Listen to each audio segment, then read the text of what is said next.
want to look good, you want to feel good, Little John's Big and Tall is where it's at. Right across the street from Sky's Pizza Pie, 5700 North Davis Highway. You can find out more online at littlejohnsbigandtall.com. He's also a member of the iTex trading community, where your iTex dollars are welcome. All right, so a very big move today, possibly the biggest ever in Bay County when it comes to city commission meeting. Some cities call them city council meetings. But this was the first meeting where Allan Branch, the new mayor, it's a 2-year term. All of the other commissioners have 4-year terms. And he has drastically proposed, he can't do it on his own. It was a 5-0 vote, changes to the city commission meeting. And I mean drastic, never seen anything like it. In fact, I think it is probably the only city in all of Florida that is doing what they're going to be doing. And there are 412 cities in Florida. It's a big deal. And they say they want to sort of increase public engagement. And the first thing that they do is vote to eliminate public comments. Kind of. That's only part of the story. So at a city commission meeting, there are 2 kinds of public comments. There are non-agenda comments at the beginning, where the public has always been able to go up and talk about anything or ask anything. Then you've got agenda public comments, and these are agenda items that they will be voting on, okay? So what they eliminated today was the non-agenda public comments. Do they have the legal right to do that? Is that a violation of the First Amendment? No, it's not a violation of the First Amendment. They do have the authority to do that. What they don't have the authority to do is eliminate public comments on agenda items. Those remain.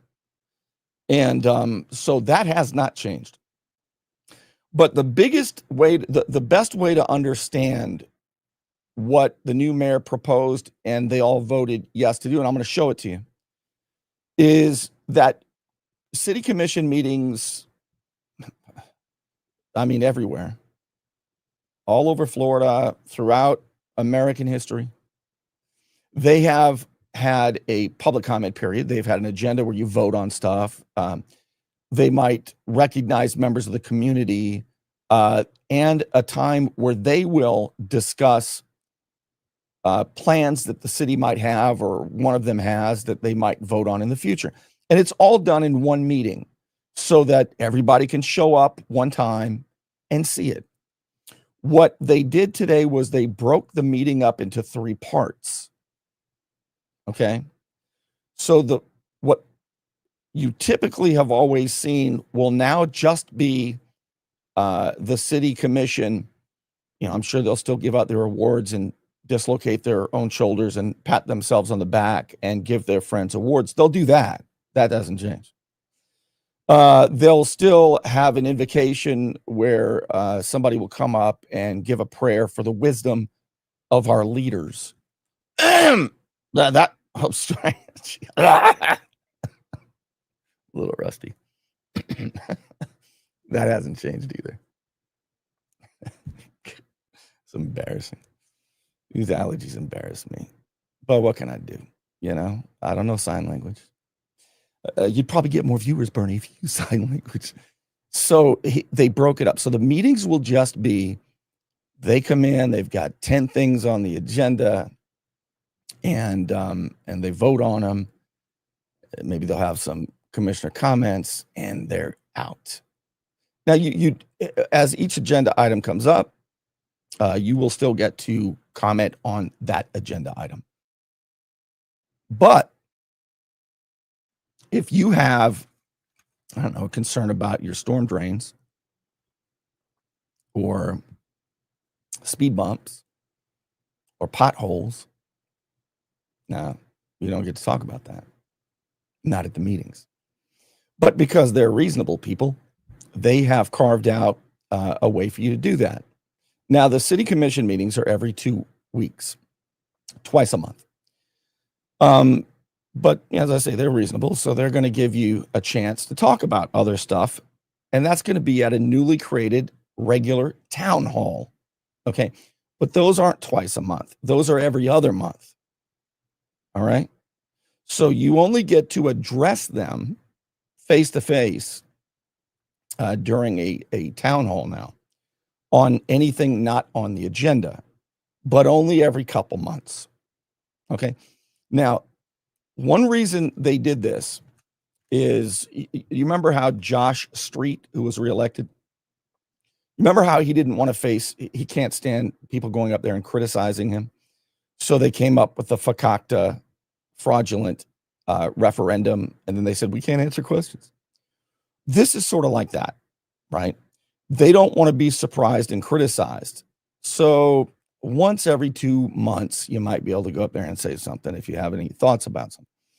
But what they've done is, see, they can't miss commission meetings the way they've been structured because they would miss votes, right? If they don't want to hear you go up there and criticize them, then if they don't show up, they don't get to vote, and they have to show up. So they've decoupled citizen criticism of them with their votes, right? So they can show up, vote, get out of there. You can't say anything except for on the agenda items. But every 2 months, you can say something about your storm drains, or if you don't like the way that they are behaving in the community, if you think they're crooked, whatever it is. That's only once every 2 months.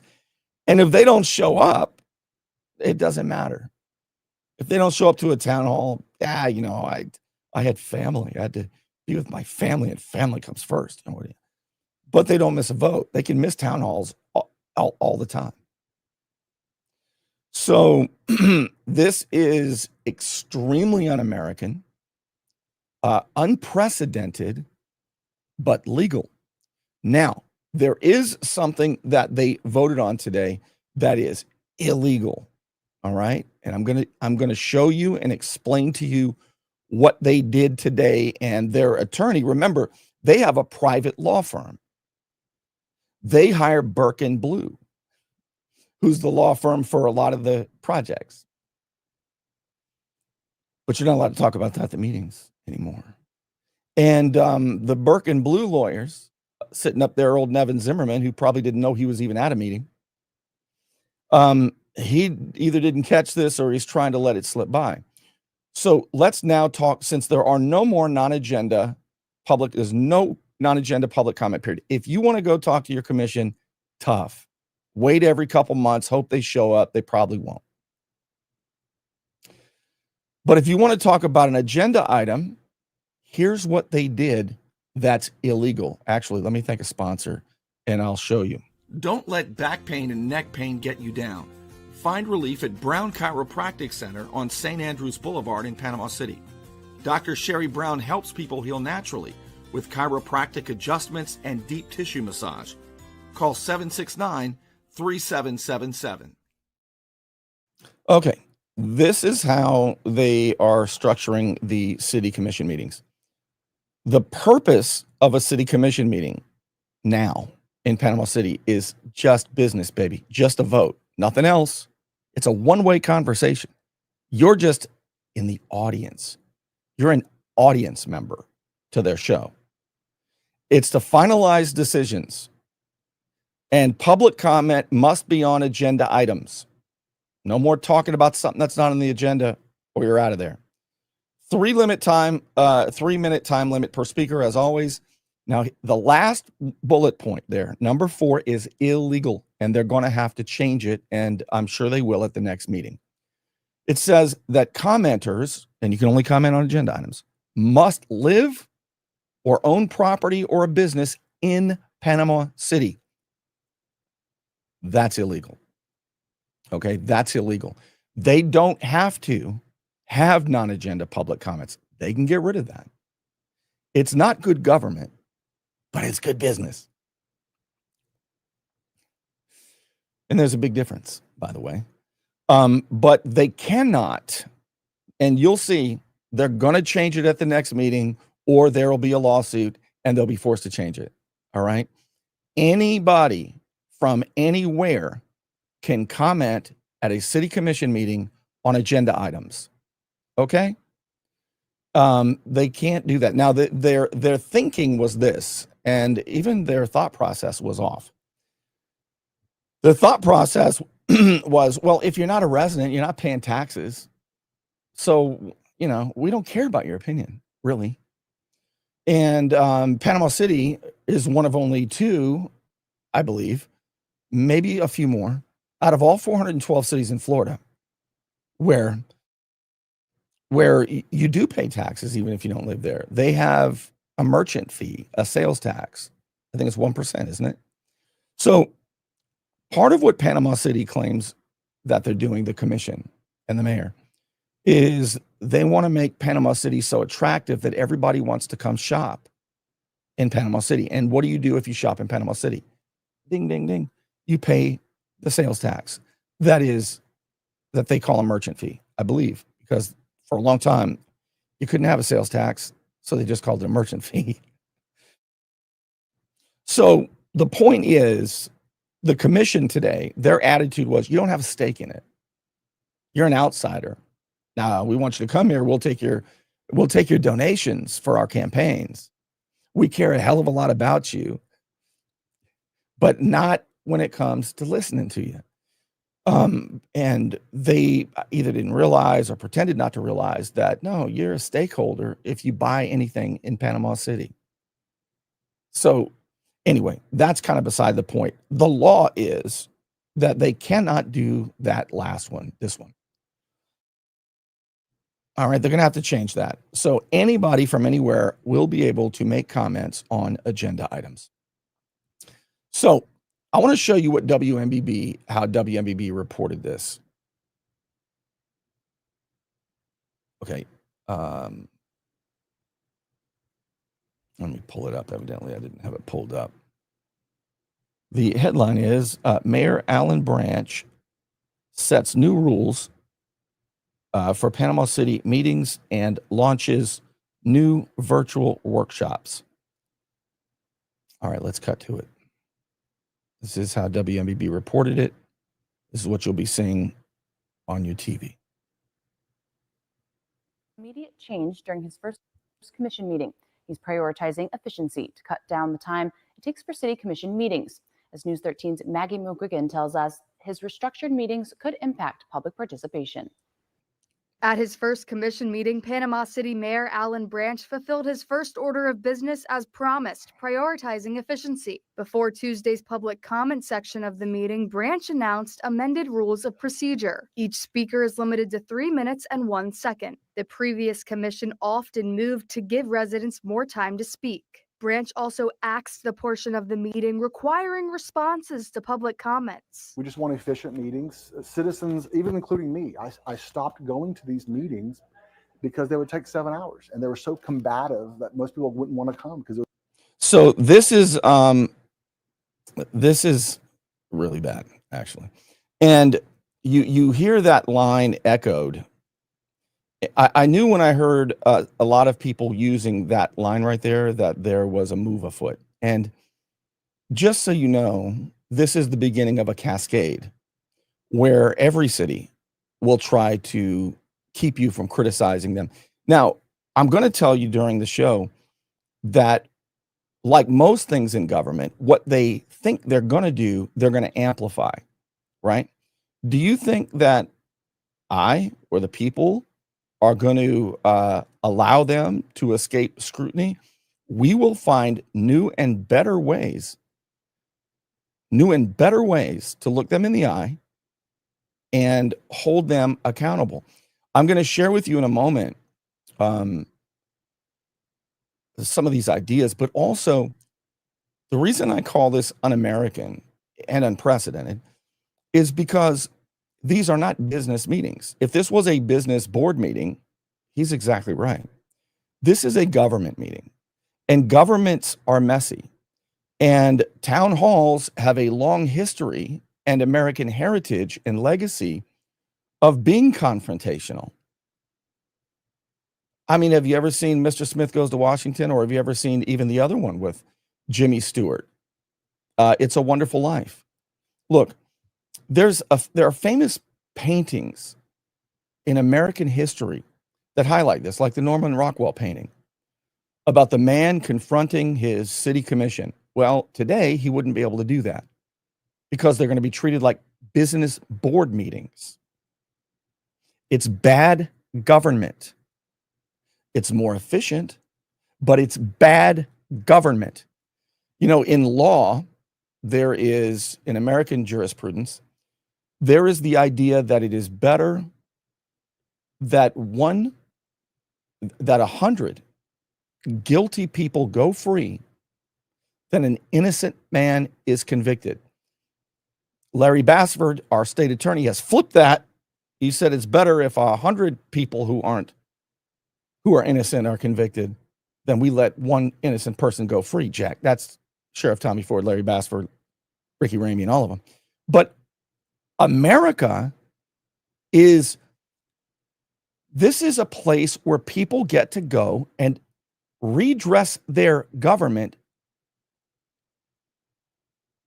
for the grievances that they have. It is, do they have the authority in statute to do this? Yes. But it's very, very bad government. Now, they claim they are increasing public participation, and I'll show you what they say and why they're saying that. So, so the big thing is people didn't even want to go to meetings because they're so combative. We just want people to come here and listen to what we're going to do and get out of there. There's no need for all this back and forth. So I asked Chat GTP, let's see. So here's what he was saying and the rest of this story. Yeah, he's saying he didn't even want to come. They're just too combative. Meetings because they would take 7 hours, and they were so combative that most people wouldn't want to come because it was combative. We want to engage the public, but we want to engage them efficiently. These meetings cost a lot of money for taxpayer dollars to have staff. Who believes that the reason they cut that means if you have an issue, maybe you have feral cats all over your neighborhood, whatever it is, maybe you have flooding, you cannot talk about that at the meetings anymore because they wanted to get rid of people like me. They wanted to get rid of people like Derek. They wanted to get rid of all the people who would go up there, all the people on Beach Drive. Talk about stakeholders. And they're willing to sacrifice everybody else. That's where I was drawing the analogy of jurisprudence. It's better that 100 guilty go free than one innocent person be convicted. Panama City Commission takes the opposite approach. It's better that we don't listen to real people with real concerns. If we have to hear these as Tho Bishop, remember, and I saw all of this coming. I know who they talk to. I know how they are. When Tho Bishop published his article where he denounced the gadflies, the what did he call them? The regular cast of characters who go up and regurgitate their fallacious arguments over and over, and it makes everybody not want to be at the meeting. I've known him for too long to believe that he wrote that and believed that. Now he stands by it because he's got a different idea now, a different plan. But part of this whole idea of getting rid of this is to cut down on misinformation. Now, I want you to think about this. That is like, it's like a CIA term. You know, like, did you know that conspiracy theory, that whole term was brought up by the CIA to dismiss people who might be onto something? You're just a wacko. You're just a fringe lunatic. You know, even if you are, you have the right to be heard. This is the main problem with Mayor Allan Branch and this commission. I have a driving belief and this is mine. I came up with this. And it's this. People want to be heard even more than they want to be right. Let that sink in now. People want to be heard even more than they want to be right. And what this local government is doing is saying, we don't want to hear you. We'll give you another time to do it. Instead of at our every 2-week commission meeting, every couple months, we'll set aside and you can come in and say whatever the hell you want to say. But it won't be videotaped. It won't be live streamed. So if you want to go in there and criticize them or whatever, it's not going to be on video. They think.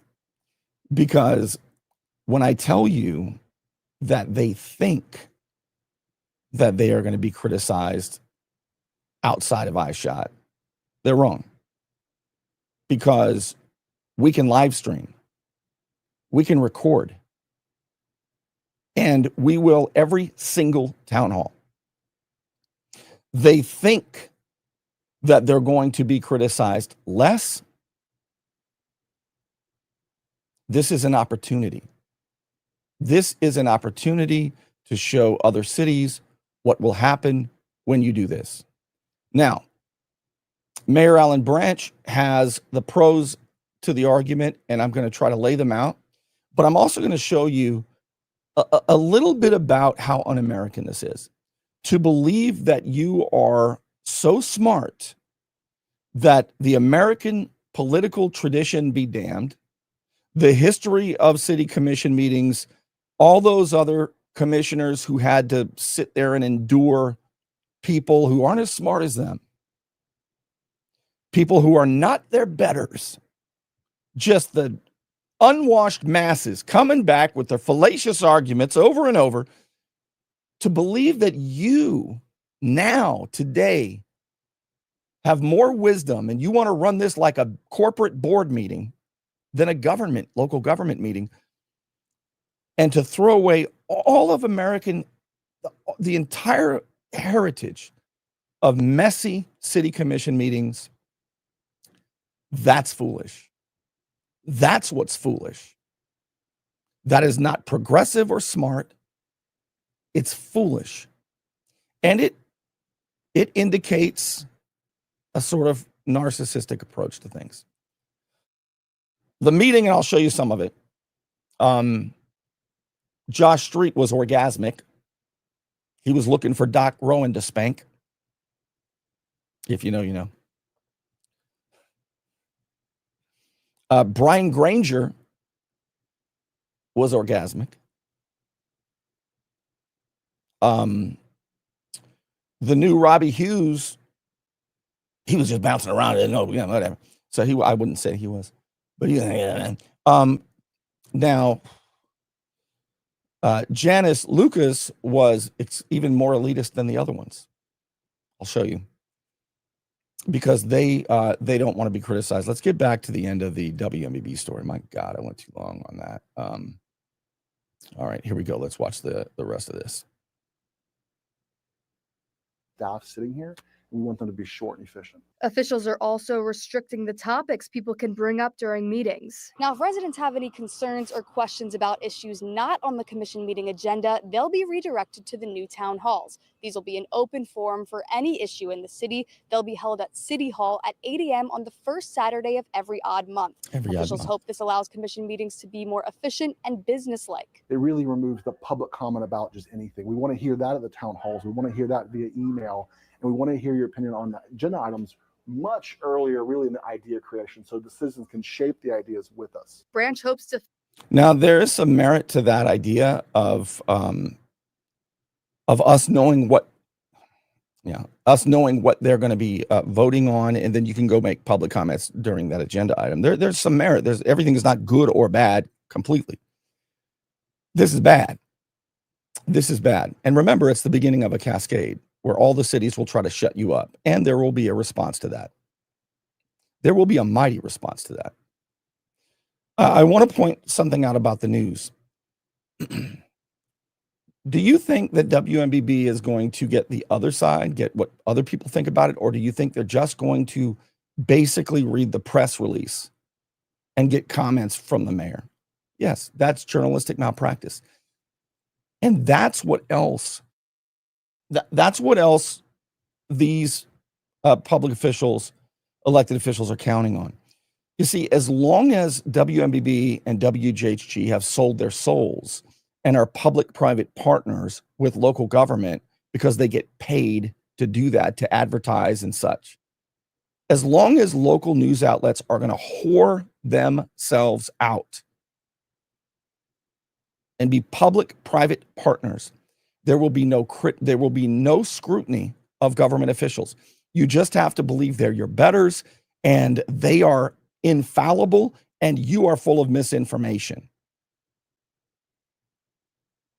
The extent to which there is public corruption is the extent to which there is not any journalism. WMBB and WJHG are a bunch of political whores.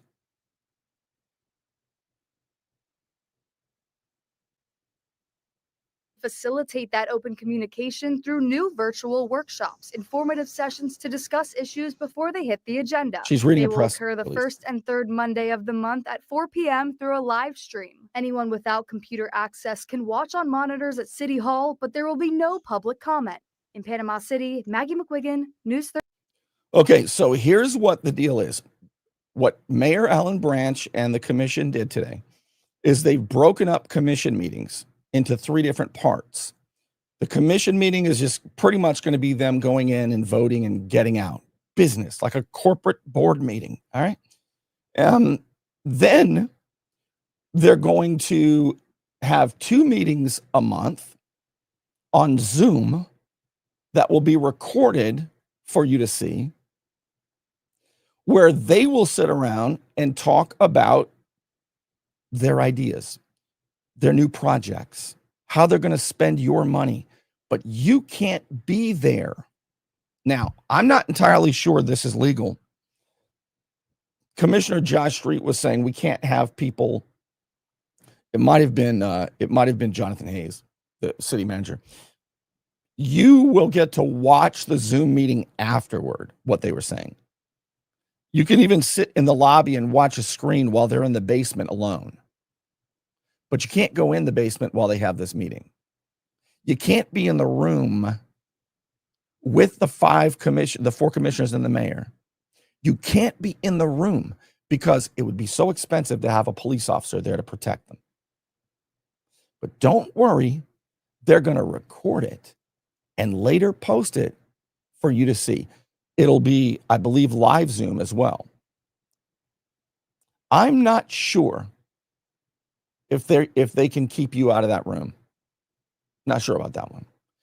What I am sure of is it sure is an us versus them mentality. It sure is ugly. They're going to keep you as far away as possible. They're going to talk to you. It's a one-way conversation now, more than it was before. But you'll have your chance every couple months to go to a town hall where they may or may not show because they're not going to be voting. Why show up? Just to be yelled at, just to worry about your flooding, just to worry about potholes, just to worry about stray cats running around the neighborhood. Just worry. Oh my God, I just thought of this.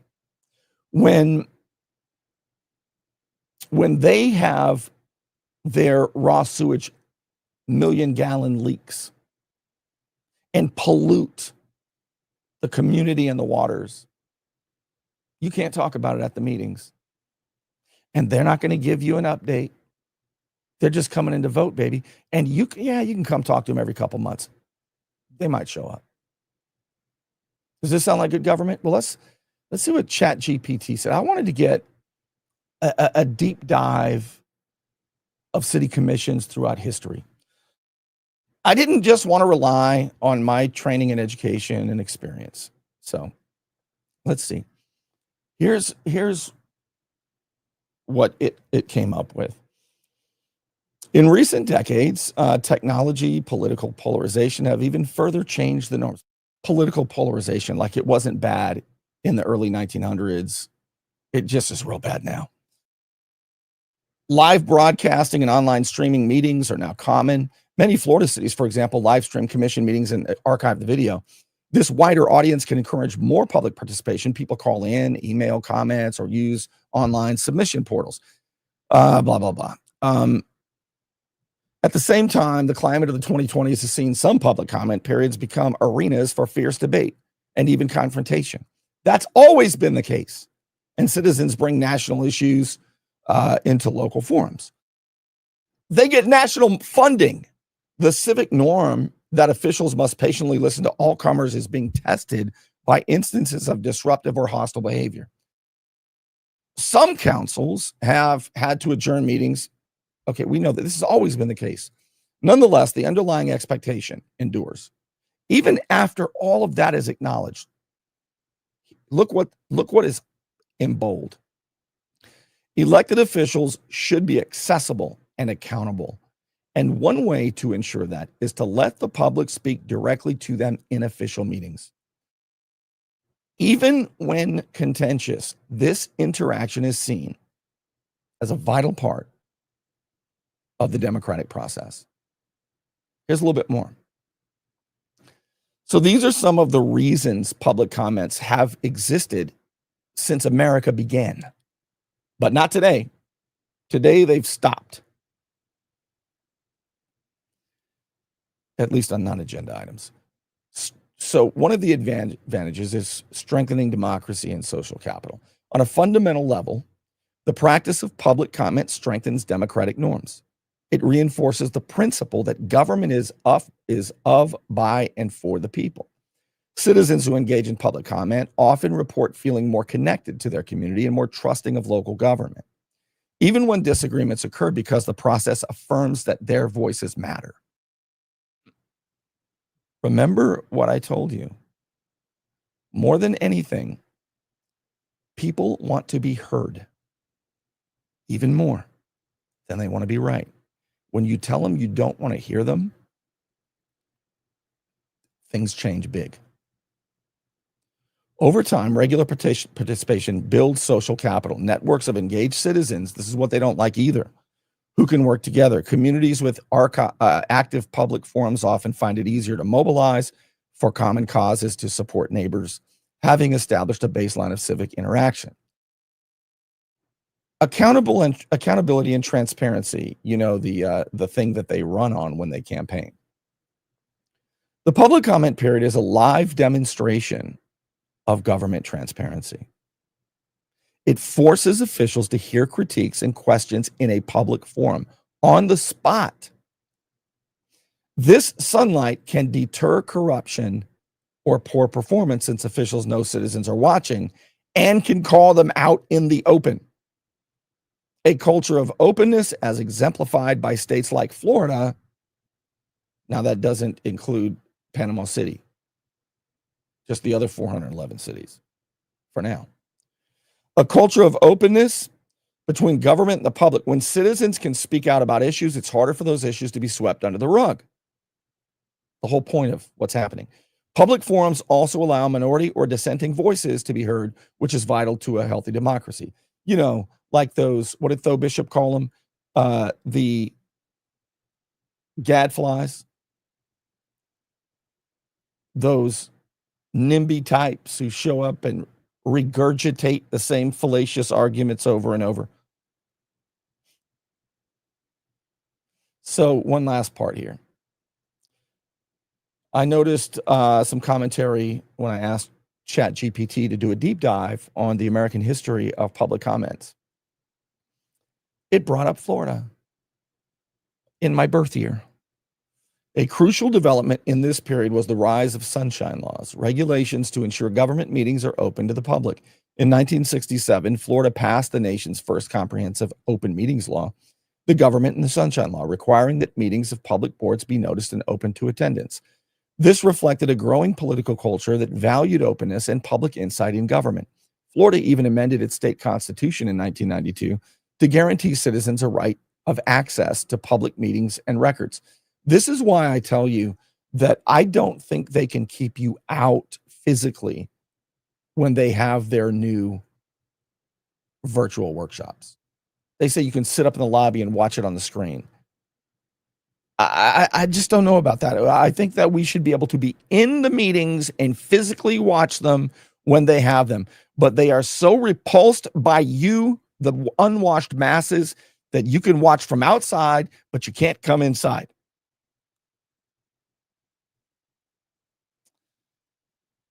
All right, let me finish the sunshine stuff. Florida even amended its constitution, a right of access to public meetings and records. They say you still have access virtual. Underscoring how transparent. See, I want to know who else is in that room. Is William Harrison in the room? Who's in the room? See, Bernie, that's why we're not going to let anybody in. Because you don't trust us. Underscoring how transparency has become a civic norm. Other states and the federal government followed with their own sunshine or open meeting acts in the 1970s. These laws did not always mandate public participation, but they solidified the norm that government business, I don't like the word government business, but okay, should not be done behind closed doors, even if it's Zoom, In practice, once meetings were open, many bodies began to invite public comment as part of good governance, even if not legally required. Good governance. Yes, they have the authority to eliminate public comments on non-agenda items. Yes, they do. Now, they're wrong about this, and you'll see the bottom one. You do not have to live or have a business or property in Panama City proper to comment on agenda items. It is illegal to prevent any citizen, any person from doing that. And they'll change that at the next meeting because they're going to go read what Bernie the attorney just told them. I'm going to look at your comment. Oh, man, you guys have lit up the comments. It's probably saying my microphone's off. Wow. All right, I'm going to have to read all these a little bit later, obviously. I guess I need to show you, though, what it looked like at the meeting today, don't you think? Let's do that. Have I shown you everything else I wanted to show you? Yes. Oh, there is one thing.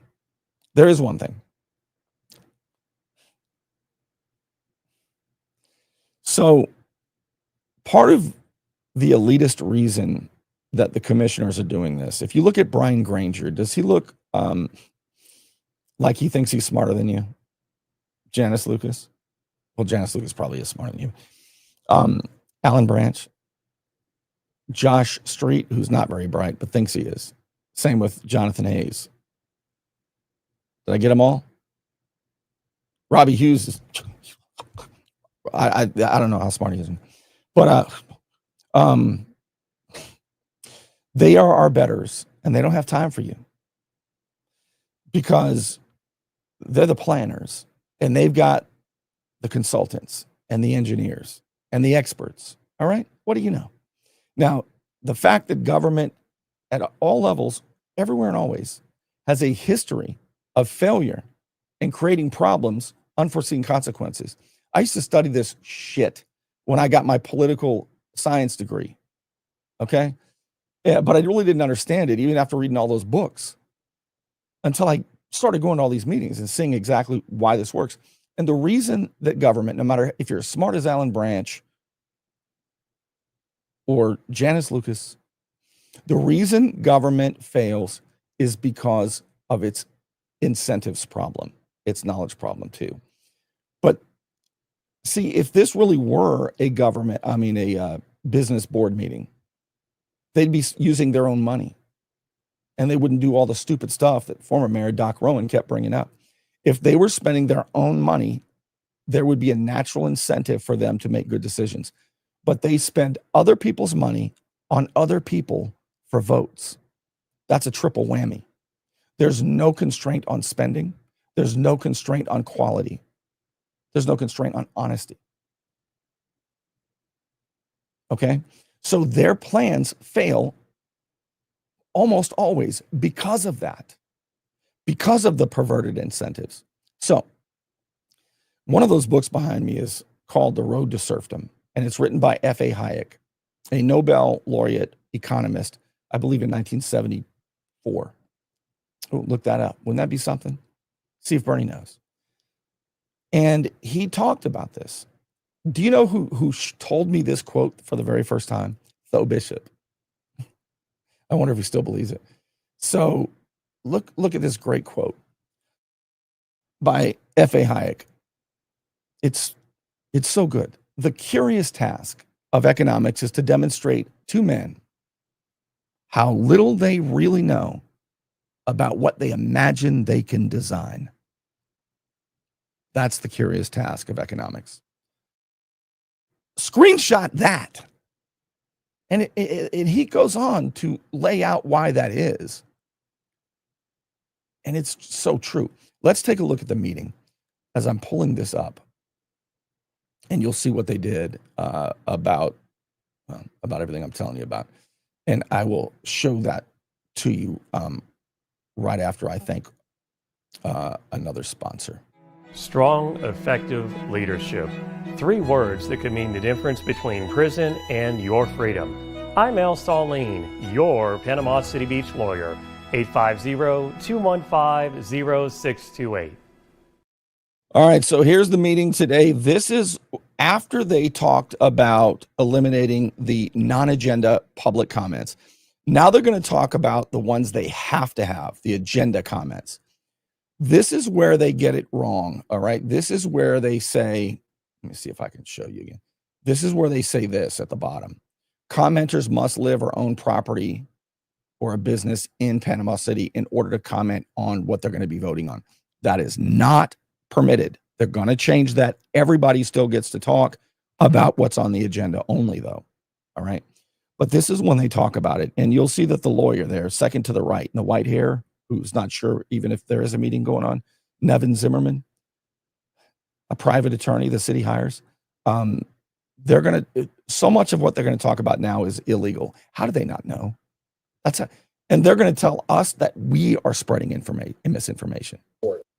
Nope. You skipped over. Yeah, item 9E was also at your request, Mr. Mayor, regarding amending the actual rules of procedure and the content and items at the city commission meetings. My understanding was, number one, you wanted to consider eliminating any public comments for items not on the agenda for that day, and also requiring them to either be residents of or own a business in the city of Panama City. Illegal. And I think those were the 2 big ones. And then you kind of coupled in, instead of taking any comments in regards to the authority of the city of Panama City, have those shifted to the town hall that we just discussed. Correct. Yeah, we just want to clean up this meeting to be a voting meeting, a business meeting, and all the public comments being pushed either into the agendas items or into emails and town halls and virtual workshops.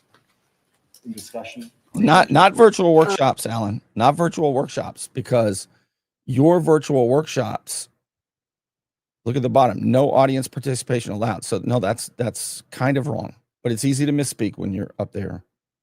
So I'm sure he knows that. I'd just like to suggest that. Now, Janice Lucas has become an absolute authoritarian. This is amazing. So they must allow anybody to speak on items that they're going to be voting on agenda items. The way they've written it is the mayor, it's at the mayor's discretion who gets to come up and speak, time, place, manner. Who it is, time, place, manner. The commission votes on 3 minutes, blah, blah, blah. They've already done all that. So the mayor running the meeting, he's going to say, okay, who's next? Who's next? But Janice Lucas is going to say that you can only make public comments on agenda items if you're allowed to. Janice Lucas, what in the world? God, you talk about somebody who comes from of the people to sitting up on high. Only if the mayor allows you to. If you're not allowed to, then you can't. No, you're wrong. You cannot prevent anybody from making public comments on things you are voting on. None of them know it. So they're going to have to change this as well. Listen to this, Janice Lucas, if you're allowed to. A Scribner's correction or inclusion, not necessarily a correction. The 4th paragraph under regular special meetings and workshop meetings, It says public comment will be at the discretion of the mayor or the presiding officer of the meeting, and followed by a sentence that says public comment will be limited to 3 minutes. I'd like to suggest adding, if allowed, comma, if public allowed. comment would be If limited allowed. to 3 minutes. Just to tie the two thoughts. And so they're going to say, well, it's just a grammatical thing. An English major, Miss Academic Janice Lucas. This is so crazy. These are control freaks. But, when the people vote them in, and by the way, that's really, you say, Bernie, what can we do? Let me explain something to you. They can get rid of non-agenda public comments.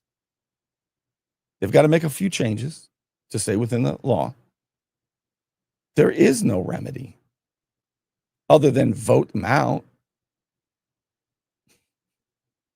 Okay.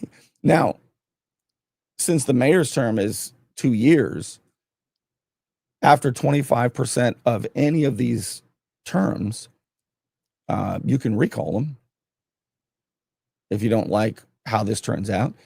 Now, because I don't know the future and because I don't have a monopoly on truth and facts, this what if this turns out, I don't think it will. What if this turns out for the better? What if the mayor comes back and says, now I have a whole bunch of other propositions to make government more open? Look, I'm not going to hold my breath because I'll likely die. Okay.